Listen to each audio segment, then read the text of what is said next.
Hello and welcome to Husky News Network. I'm Bryn Brkachik.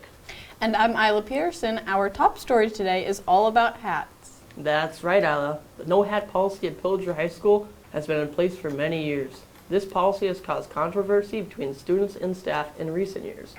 Action is finally being taken to make a change. We need to wear them. See, wear them. I've offered out so many times to students when they question me on the hat policy. I asked them to, hey, put together a proposal. We'll, talk to administration and the board, and you'll propose your change to them, and we'll move forward from there. I've never actually had somebody take me up on it. Carly did push forward with that, and I'm very proud of her for doing that. And we met with some school board members. She met with myself and Mr. Mortensen, made a presentation, did a very nice job. I started off with making a survey for the kids and to see who wants to wear hats in school and who doesn't want to wear hats in school. And then I took it upon myself to bring it up to the school board so that we can have a chance to wear hats in school. I made a presentation and I presented it to the school board. All was said and done, the school board is not against changing that policy, but they would like to look at, maybe doing a test run. Most likely till second semester, and there's going to be a trial run during close to Christmas to see how well the students can handle wearing hats. We've done some preliminary polling of staff, and it's been pretty split. And I know Mr. Mortensen has talked to the middle school staff, and like I said again, I will talk to the high school staff coming up here. The current hat policy at Pillager High School is students are not allowed to wear hats in the classroom or in the building during regular school hours. I support this decision, having a ban on hats in the classroom. The reasons being they're a distraction, because what happens is as soon as somebody has a hat, they're taking their hat off, and then somebody walks by and takes their hat and gives their hat to their buddy, and then the next thing you know, I got people running around the room chasing after each other because somebody's got somebody's hat. If people would leave people's hats alone, I wouldn't be against them, but they don't. They're always messing with people's hats, so they're a distraction. I like caps and hats, so don't misunderstand me, but I like to see the kids' faces. We've had this hat policy in place for my entire career, so it's been 21 years. So I've often thought, what's the big deal? For everybody's benefit inside the building, in a school setting, I think that they should not be worn. Potential cheating. I've had instances in other districts where we've allowed hats, where students on the bill will put information on the test, or they'll put stuff inside the hat. So during the test, they're like, oh gosh, I don't know what's going on, and put the hat back on, and magically they know the answers. I would be for it. I would say, I like I said, I don't see a problem with kids wearing hats in the classroom. To me, it's a small, just a little tiny thing that it's like, why are we even worrying about that? There's bigger things that we could be worried about.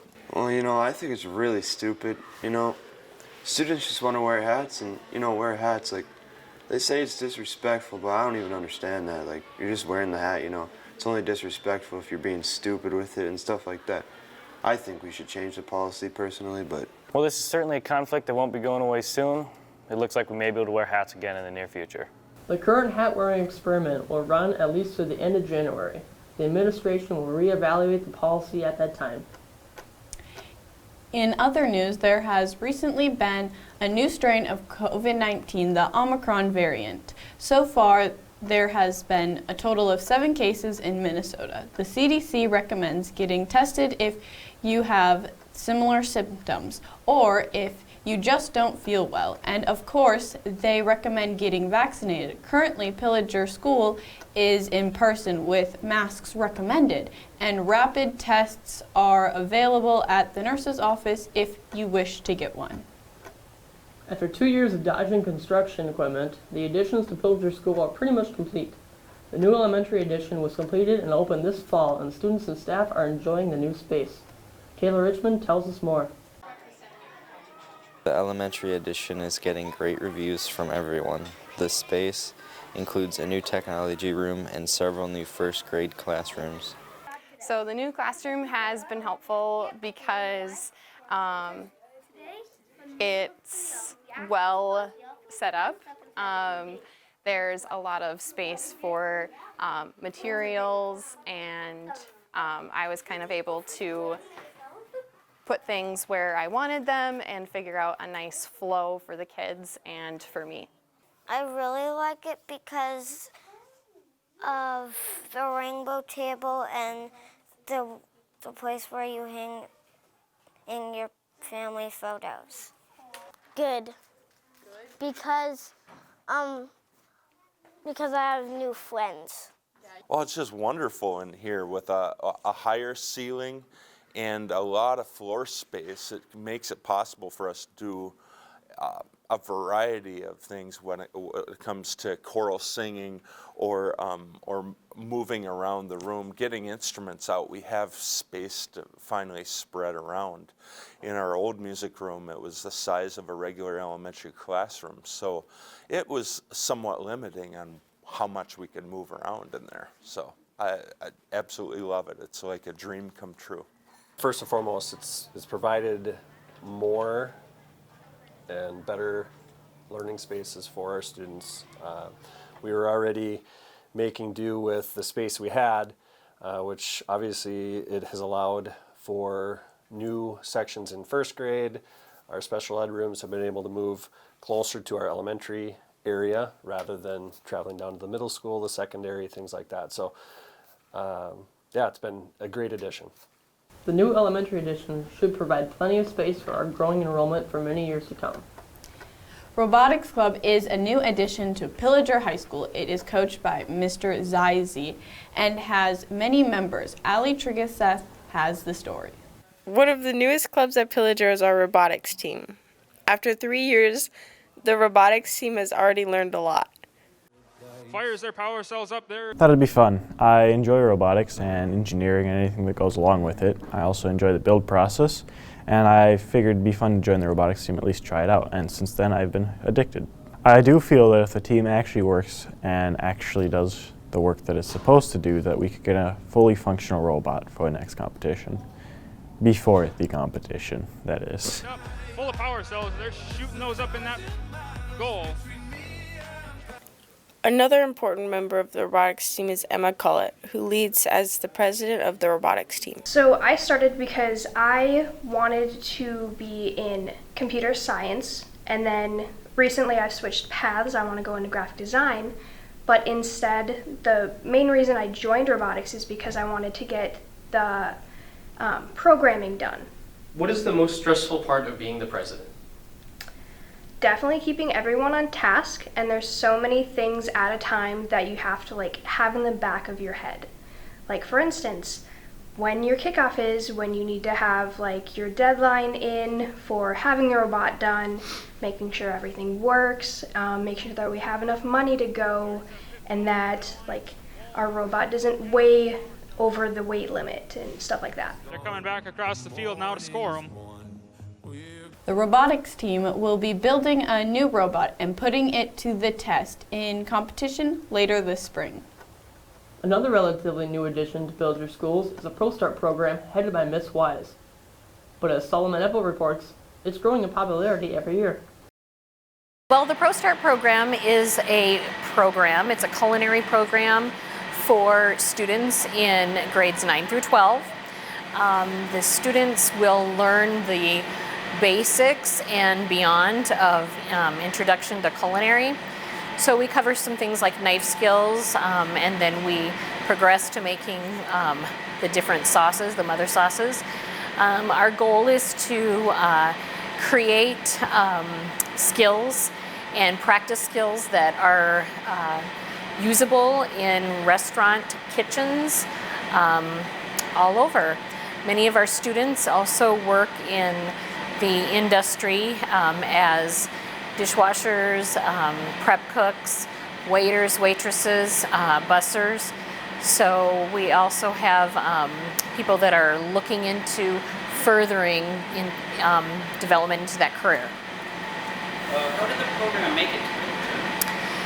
The program made it to Pillager when our mentor chef, Tom Kavanaugh, saw an interest. He was working with teams away from Pillager, Elk River, for example, and he was driving down there quite a few times a week over a year to help prepare another team that was part of the Prostart program and wanting to be in the Prostart competition statewide, eventually going to nationals.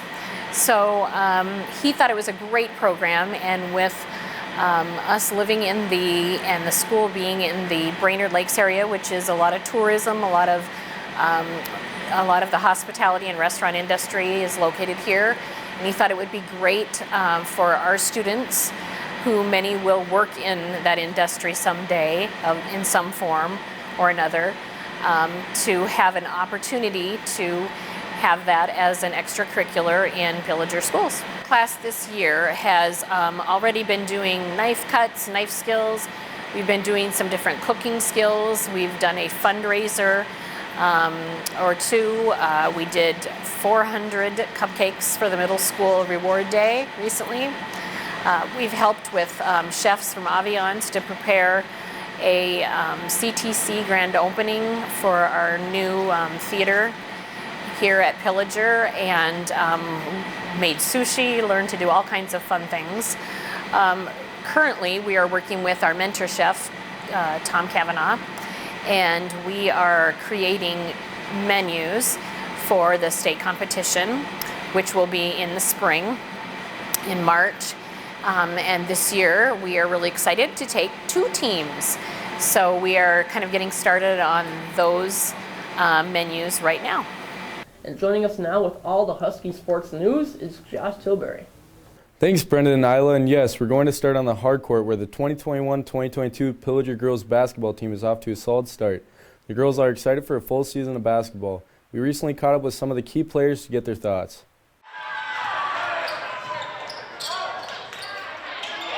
I'm Juliana Ewald. I'm a junior, I'm a point guard, and I'm number 13. Practice is going really well. It's kind of sucks every now and then, but pretty good. Team looks pretty good. We're really quick on defense, but we still need to work on it. One of my team goals is to make it to state, practice harder, and more team bonding. I'm Olivia Peterson. I'm a senior, and my number is 22. I've been playing basketball ever since I moved here, which is 5th grade. And we've grown a lot, especially as seniors. We were really bad, and now we're actually not too bad. So I just love our team and the coaches, and it's just a really good environment. And I love the attitude on the court, and we always hustle, and yeah. My name is Jenna Idula, and I'm number 14. I've made a lot of friends on the team, and just probably hardworking and never to give up. Well, I expect a winning season, and I just think that we have a good group of girls, so it'll be fun. The boys basketball team is also hard at it and hopes to keep getting better as the season goes along. Expectations, get as many wins as possible, and have a great season with my teammates. Do you have any superstitions before your games? I don't like eating fast food, specifically McDonald's. What's in your gym bag or / locker that might be a surprise? I actually have a Keurig coffee maker. Well, we want to compete. We always come in thinking we're going to compete with the conference. We want to do that. We've got some good clubs coming back in New York Mills and Henning. They're both smaller schools. Pequot's kind of been the benchmark the last couple of years. Them along with Moose Lake, Willow River, and Pierce have been tough in the subsection and the section. So we want to compete with everybody any night, and I think we can do that with the kids that we're going to put on the court. Wrestling has returned to Pillager this winter. The Huskies recently started a youth wrestling program coached by Mr. Horn.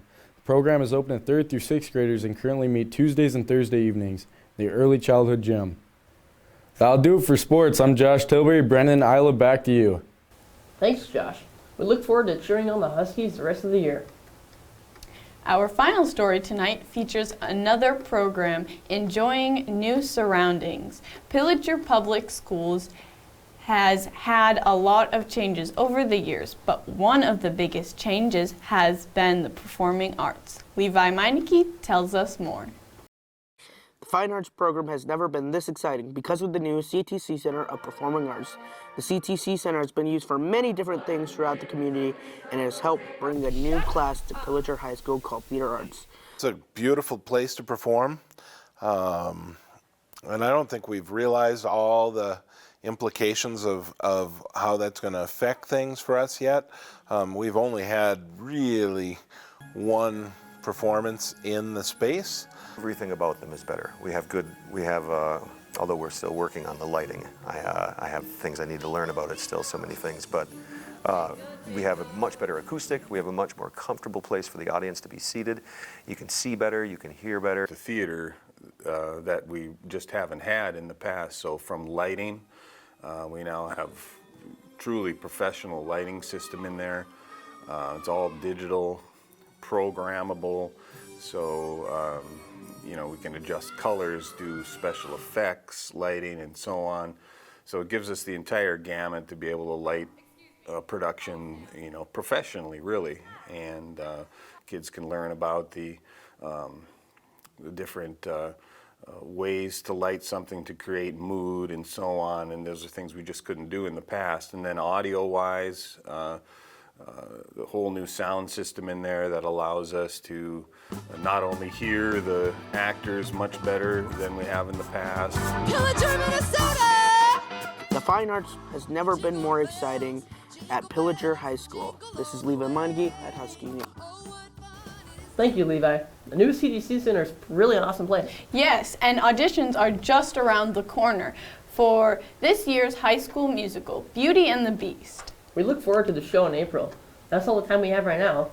For our entire Husky News Network crew, I'm Brendan Brokachik. And I'm Isla Peterson. Thanks for watching, and we'll see you next time.